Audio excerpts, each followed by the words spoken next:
Assalamualaikum warahmatullahi wabarakatuh. Perkenalkan, saya Nano Sumantri. Di sini saya akan mempresentasikan yaitu karya tulis ilmiah dari bab 1 sampai 5. Di sini saya prodi D3 Keperawatan mahasiswa 33. Terima kasih kepada Bapak Ibu dosen selaku penguji, yaitu Ibu Evi Supriyatun, sarjana keperawatan nurse magister keperawatan, Bapak Ramadan Putra Satria, sarjana keperawatan nurse magister keperawatan, dan ketiga Pak Sampung, sarjana keperawatan nurse. Baik, saya langsung saja akan mempresentasikan ya Bapak Ibu dari bab 1 sampai bab 5. Di sini saya akan membacakan judul, yaitu pengaruh senam aerobik low impact training terhadap penurunan tekanan darah pada lansia penderita hipertensi di wilayah kerja Puskesmas Dukuhwaru, Kabupaten Tegal. Baik, judul yang saya itu sebutkan nanti saya akan menjabarkan dari tahap per tahap. Dari tahap yang pertama yaitu di bab 1 saya akan membacakan, yaitu ada bab 1 pendahuluan meliputi latar belakang masalah, rumusan masalah, tujuan studi kasus. Tujuan studi kasus meliputi 2 poin. Yang pertama tujuan umum dan tujuan khusus. Dan selanjutnya ada manfaat penelitian. Ada 2 poin juga dari manfaat penelitian, yaitu manfaat teoritis, manfaat praktis. Dan dari bab 2 yaitu tinjauan pustaka meliputi yaitu 2.1 ada asuhan keperawatan pada lansia hipertensi. Lah, asuhan keperawatan itu ada meliputi 5 poin, yaitu yang pertama dia pengkajian, 2 diagnosa, 3 perencanaan, 4 implementasi, 5 evaluasi. Dan yang kedua yaitu 2.2 daily terapi senam low impact training, yaitu meliputi ada 6 poin, yaitu pengertian low impact training, manfaatnya, prinsip senam, jenis low impact training, kelebihan dan kekurangan, dan yang keenam yaitu prosedur latihan senam low impact training. Yang ketiga yaitu ada metode penelitian. Metode penelitian melingkupi dari 8 poin. Ada 1 desain penelitian, yang kedua subjek studi kasus, yang ketiga fokus studi, yang keempat definisi operasional, yang kelima tempat dan penelitian, yang keenam metode pengumpulan data, yang ketujuh analisa data dan penyajian data, yang kedelapan etika penelitian. Baik, dari bab 3 menuju ke bab 4 yaitu hasil dan pembahasan. Baik, saya akan menjelaskan dari bab 4 hasil dan pembahasan. Bapak Ibu serta para audien yang mendengarkan, kita dari bab 3 menuju ke bab 4 yaitu ada hasil dan pembahasan meliputi bab 4 itu ada pengkajian yaitu pengkajian pasien 1 dan 2. Nah, kita saya jelaskan pasien 1 dan 2 pengkajiannya, yaitu ada pasien 1 Nyonya K, dia itu umurnya 70 tahun, dia tinggal seorang diri. Saya jabarkan dulu, Nyonya W adalah dia seorang anak pasien, yaitu dia bertempat tinggal di RT 2 RW 5 Desa Selapura, Kecamatan Dukuhwaru. Yang kedua pasien Nyonya M, yaitu dia beragama Islam. Dia tinggal di Desa Selapura juga, RT 4 RW 6. Dia sudah menikah tapi dia seorang janda. Pendidikan beliau yaitu adalah sekolah SD terakhir, dan dia tinggal di lingkungan yang padat penduduk.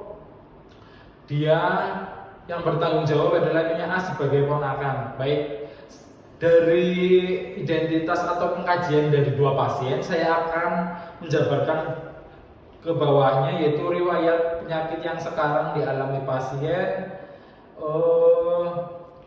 Pasien itu sering mengalami nyeri tengkuk di bagian leher dan kepala di bagian atas. Untuk pasien 1, skala nyerinya yaitu 180. Untuk pasien 2 sama seperti pasien 1, yaitu saya ambil poin-poin pentingnya saja. Skala nyerinya itu 170/80, skala nyerinya 5. Lah pasien kedua Nyonya M juga mengalami seperti pasien satu Nyonya K, nyeri tengkuk di leher dan bagian kepala, sering pusing juga. Baik, kita lanjut ke bagian bawahnya lagi, yaitu riwayat penyakit dahulu. Penyakit terdahulu dari pasien satu Nyonya K yaitu pernah terserempet mobil dan dirawat di rumah sakit selama 7 hari. Pasien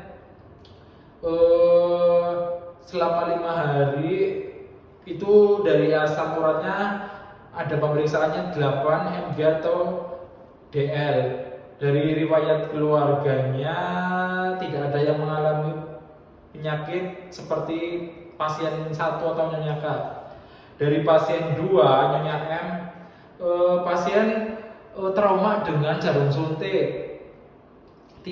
Trauma dengan jarum suntik dan takut melihat kalau ada orang yang berpakaian putih-putih. Untuk pemeriksaan fisiknya yaitu 180.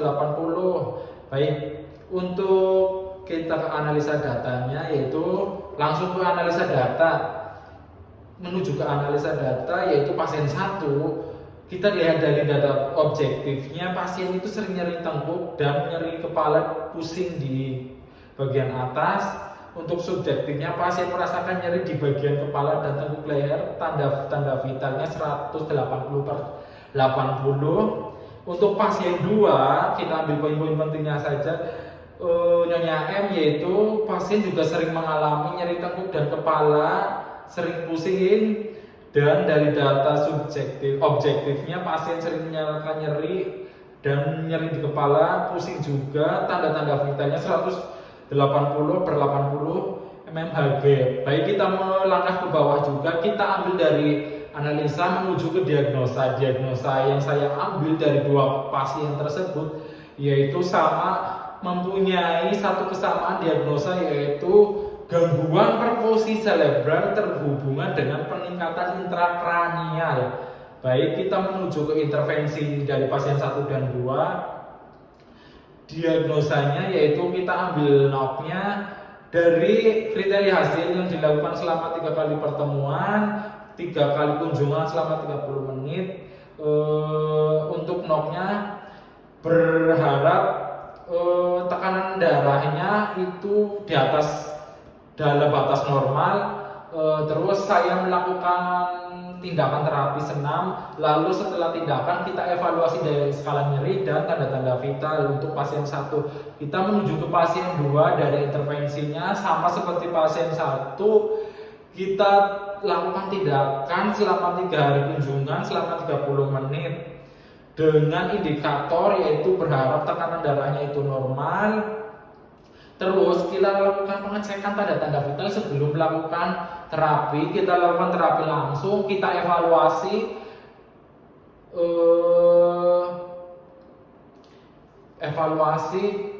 setelah tindakan yaitu skala nyeri dan tanda-tanda vitalnya. Baik, kita menuju ke implementasi masih di bab 4. Langsung kita ke pasien 1.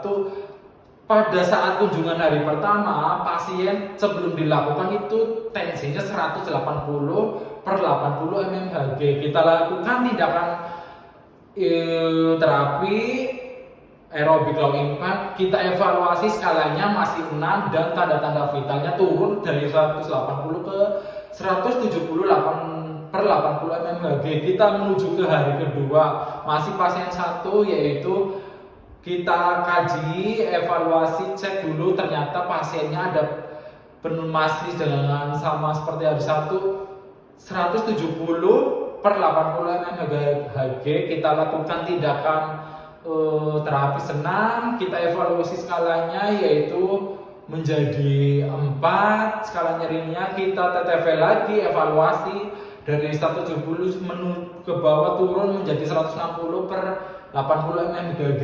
Kita ke hari ketiga yaitu 160, kita lakukan tindakan terapi, jadi evaluasi lagi 140/80. Kita menuju ke pasien 2.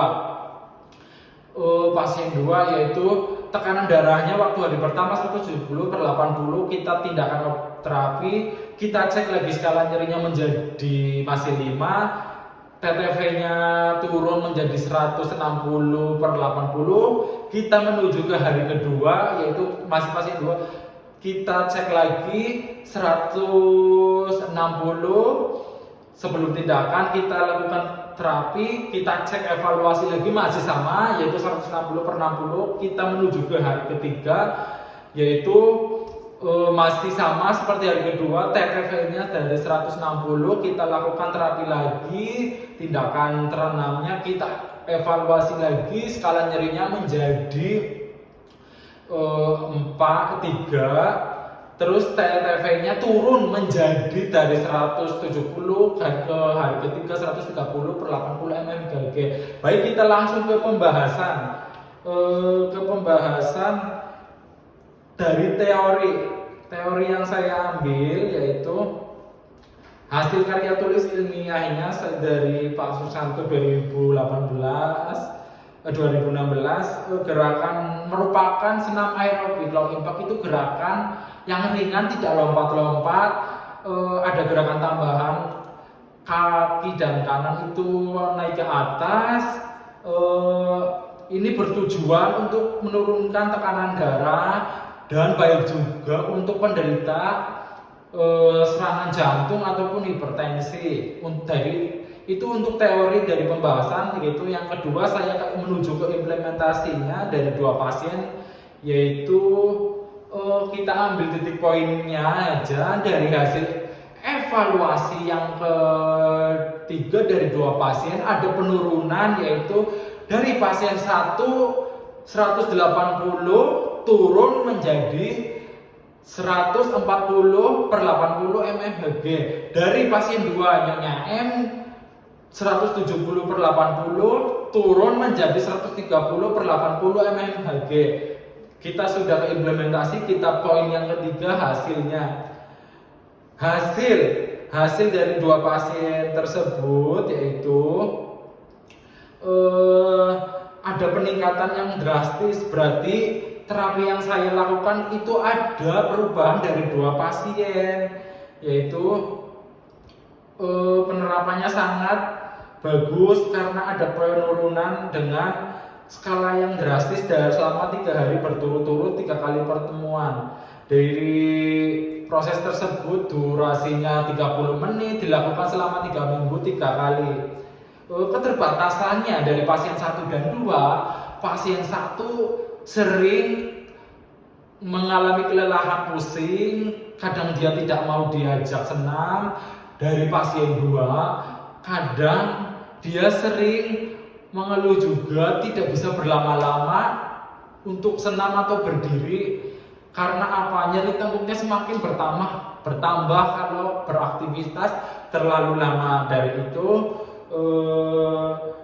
terus kita sharing, itu ada standar operasional atau SOP-nya.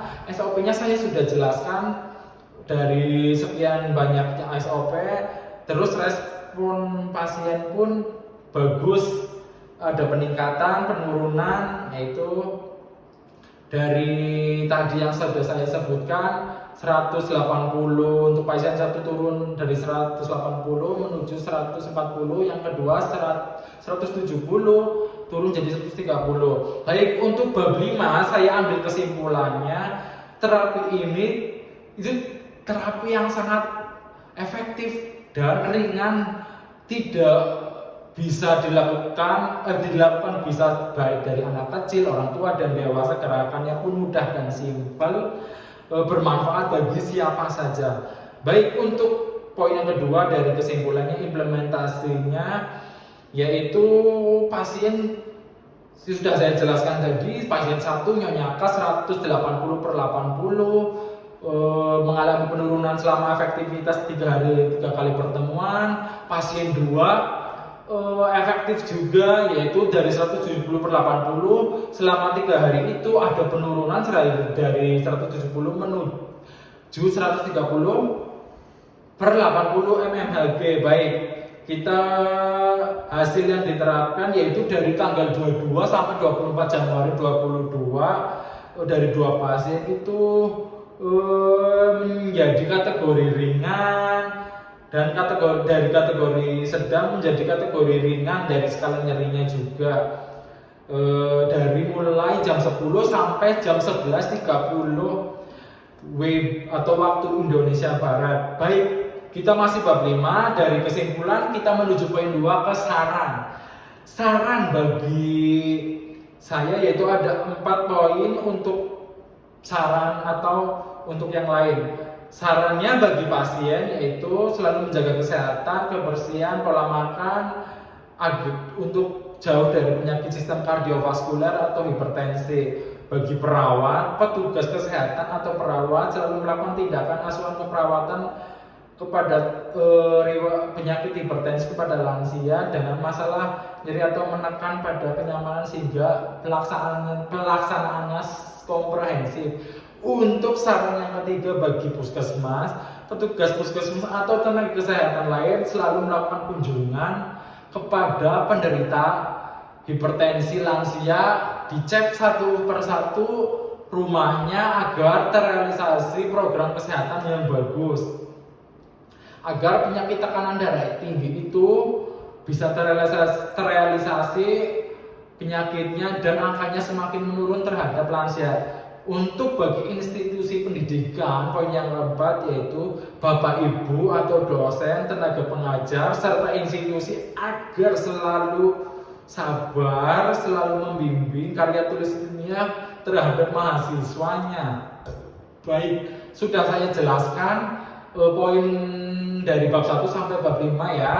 Bapak Ibu terima kasih sudah mendengarkan presentasi yang saya sebutkan. Apabila kurang saya mohon maaf sebesar-besarnya. Saya hanya manusia biasa, kekurangan hanya milik saya, kesempurnaan hanya milik Allah Subhanahu wa taala. Apabila ada tutur kata yang kurang berkenan, saya mohon maaf. Wabillahi taufiq wal hidayah. Wassalamualaikum warahmatullahi wabarakatuh.